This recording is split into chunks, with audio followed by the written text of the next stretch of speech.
minor in art history at the University of Houston in 2021, completed a visual arts residency at the Chautauqua Institute in 2024, and will be attending Vermont Studio Center for printmaking residency this upcoming fall in 2026. She is currently working as a printer to master printer Patrick Masterson from Vermont Press and Madcap Press, and as a studio assistant to Anthony Suber. Guy.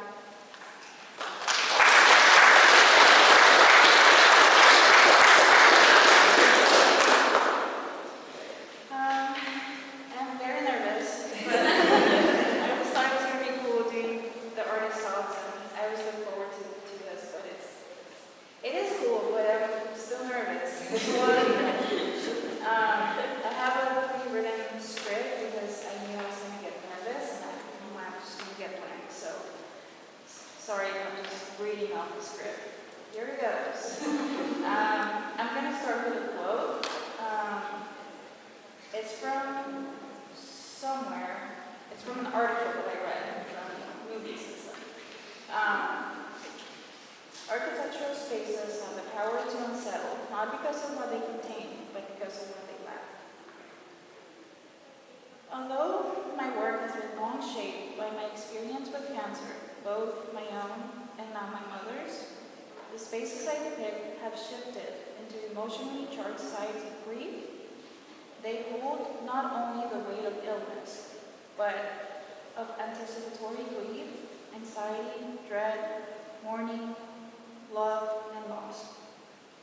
These rooms are no longer just constructed environments, but they have become grounds where memory accumulates and lingers. As I witness my mother slowly deteriorate in a way I cannot control or prevent, I find myself grasping for what still remains. Memories, gestures, and fragments of the time we have shared. These spaces emerge from that obsessive impulse to hold on to them. They act as containers for lived experiences, absorbing the presence of those we love while also reflecting the fear and uncertainty I feel about the things around me. In their stillness, they become haunted, not by literal figures or scary monsters, but by the imprint of past interactions, conversations, and everyday routines that once built them. In this way, these spaces function as ghosts.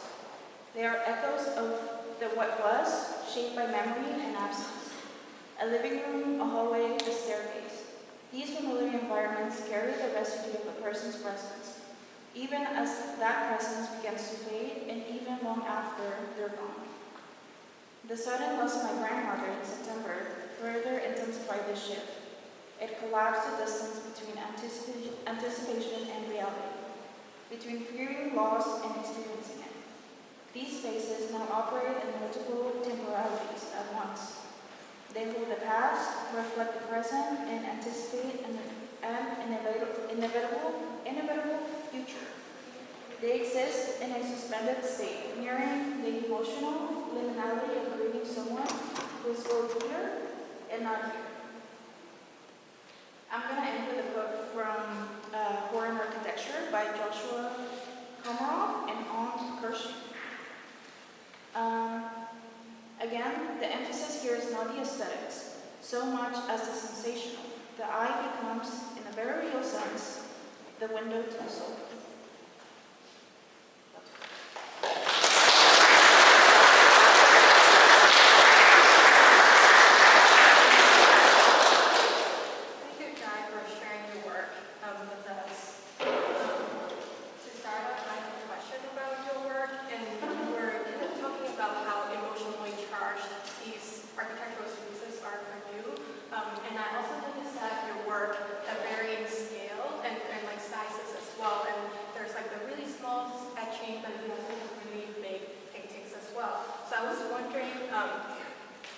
With that varying sizes and scale, can you tell us about how there may be different emotional responses that they elicit, or what were the kind of like thought process behind that? Yeah, so for the smaller prints and the smaller works, they're more personal. They're more like a picture. They're something that you can hold, something appreciate and keep close to you. They're almost like something more tangible. Whereas the paintings that are bigger in size, they're more like spaces that you can enter. They're confronting the viewer, so they're more of a presence. I see them as a presence more than something tangible. You as a knowledge or more intimate. Yes. Do we have any questions from the audience? So, question. Next thing I think is how you repeating images and flip one on this slide depending on what you're hanging. There's some parts of some kind of it's not so small today, but there's also these repetitions. Any reason for that in terms of just the layout of the installation? Repetition in imagery just reflects memories and how we think back to a memory. If we don't think back to the event that happened, we don't think back to we don't think back to the actual event. We think back to the time we remember it. So it keeps changing every single time. If that makes any sense. So on this side, it's more of a daytime scene. And then towards this, nighttime scene, and then this side, daytime. So there's more light on this side, and there's less light on that side. That's just the way that I was thinking when I was installing these. But in terms of the repetition and imagery, I'm thinking about memories. Is there a reason why you chose painting and printmaking to communicate those different images? You're talking about the imagery and the repeated imagery and the way that you think about the memories. But is there a specific reason for the painting versus printmaking? I see them as different genres. So it's the same movie, it's the same event, but different genres, if that makes sense. It's the same movie, but a different genre. And then printmaking just gives me more repetition, while painting, it's a single event. It's a singular thing. So the paintings also are color, much more, much, and I assume that the ones that are the black and white or prints, does the use of the color have a different emotional feeling to you? Because it does to me, right? Yeah, so can you repeat the question one more time? The question is, why choose non-color for some images and color for others, whether it's print or drawing or printmaking? Is that part of the emotional? Not really. I guess it's just part of the medium. Okay. With printmaking, to be honest, it's harder to do color. Yeah. And with painting, I like the use of color. I like blending, and I like the use of light. With printmaking, I like to keep it in a limited color palette. So, like, with your prints, and like with printmaking in general, you spend a lot of time here working on your image, right? I was curious if like your relationship with the image ever changes, or if it brings new ideas to you as you're working on it, especially with something like a lithograph that really takes a lot of time, energy, and effort, you know. So Yeah, it does change. It's almost like a diary. I spent a whole year on this big painting, and my relationship to the image changed over time. So it almost became, like I said, a diary when I was working on this. So when I was working on the sheets, I was thinking about my grandma's passing.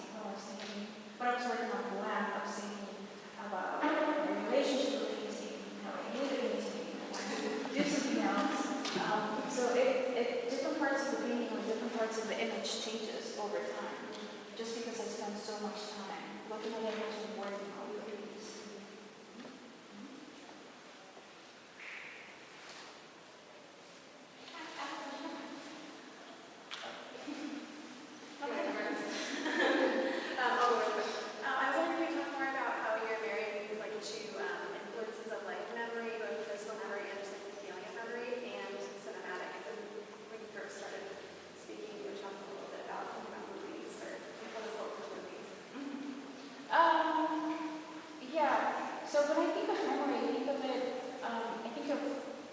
Jade, but I think Jade's work, and I think of it and behind the lens.